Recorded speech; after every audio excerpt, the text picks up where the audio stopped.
बिस्मिल्लाहिर्रहमानिर्रहीम। हया की देवी वफा की आयत, हिजाब की सलसबील ज़हरा, कहीं है मासूमियत का साहिल, कहीं शराफत की झील ज़हरा।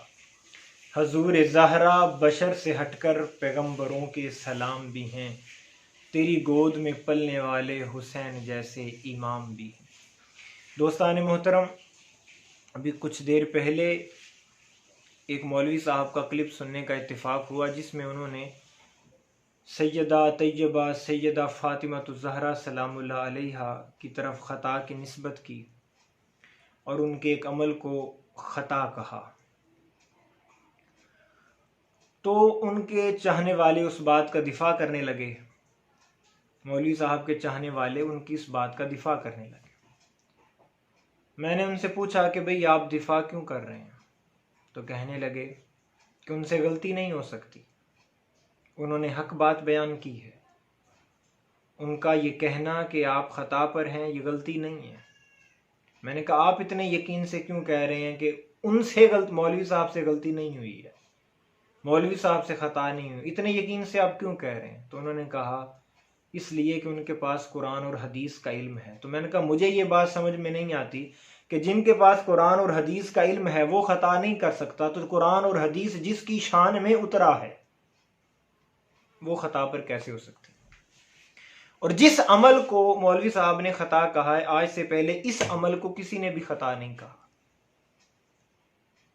और अगर कोई मेहरबानी करे मुझे ज़रा ख़ता की डेफिनेशन तो कोई करके बता दे, और ये बता दे कि आज तक अहले सुन्नत के आइम्मा में से इस अमल को किस किस ने ख़ता कहा है।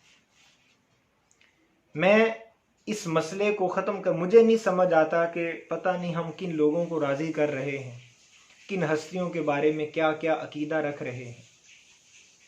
ताज्जुब और हैरत की बात है कि आप सैयदा पाक के लिए ख़ता का लफ्ज़ इस्तेमाल कर रहे हैं, उस अमल को जो ख़ता पर होना समझ में नहीं आता।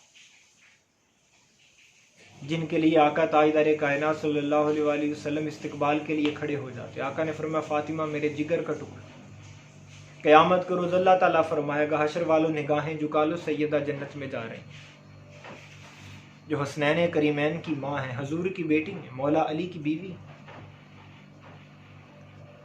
अज़मत, फ़ज़ाइल और मकाम का आलम यह है कि कुरान भी आपकी शान के अंदर उतरा, अहादीस भी आपकी शान के अंदर हैं। और अल्लाह ताला ने सूरह अहज़ाब आयत नंबर 33 के अंदर एक फ़िक्र समझा दी। वो फ़िक्र क्या है? इन्नमा युरीदुल्लाहु लियुज़हिबा अन्कुम रिज्सा अहलल बैति व युताहिरकुम तत्हीरा। दो बातें अल्लाह पाक ने वाज़ेह कर दी। एक कि आले रसूल से अल्लाह पाक ने रिज्स को दूर कर दिया और आले रसूल को पाक कर दिया। दो बातें इस आयत के अंदर वाज़ेह है। इस आयत की रोशनी में, अब ये कुरान है, ये मेरी बात नहीं, ये कुरान पाक की बात है, कुरान का फरमान है, अल्लाह का हुक्म है और अल्लाह ने पाक किया है, अल्लाह ने रिज्स को दूर किया है। अब इसके खुलासे के अंदर मैं दो जुमले ही कहूंगा। आले रसूल को पाक कर दिया, सैयदा पाक को पाक कर दिया और रिज्स को दूर कर दिया। तो नतीजा ये है जो रिज्स है वो आले रसूल से दूर है और आले रसूल रिज्स से दूर है। रिज्स कभी आले रसूल के करीब नहीं जा सकता।